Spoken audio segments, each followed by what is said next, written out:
गुलाबी साडी अन लाली लाल लाल, दिसते मी भारी राज्य फोटो माझा काढ. किती ट्रेंडिंगला चालू आहे ते गाणं, आहे की नाही?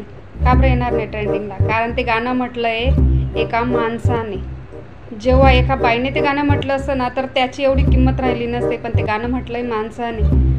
आता विचार करण्यासारखी गोष्ट आहे की एक माणूस बाई समजून, म्हणजे आपण विचार करतो की ती बाईच गाणं म्हणते, एवढ्या लेवलला ते गाणं जाणं हे किती महत्त्वाचं आहे.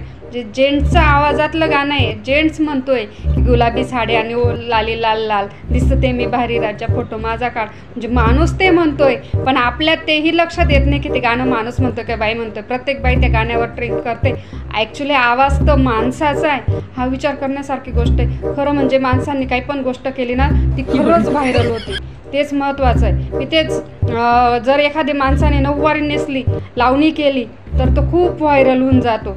आता हे गाणं बाईचा, म्हणजे जशी बाईच म्हणते आणि माणसाचा तो आवाज आणि लुक सगळं बाईचं, नऊवारी साडी, गुलाबी होट वगैरे सगळं बाईचं. आणि एवढं सगळं कसं असं आपल्या डोळ्यासमोर चित्र उभं राहतं की जसे गुलाबी साडीतली बाईच आहे बॉ आणि ती होट लाल लाल आहे आणि एका माणसाला म्हणते ती की मला फोटो काढ आणि म्हणतो तर गाणं माणूस आहे. विचार करण्यासारखी गोष्ट आहे की नाही?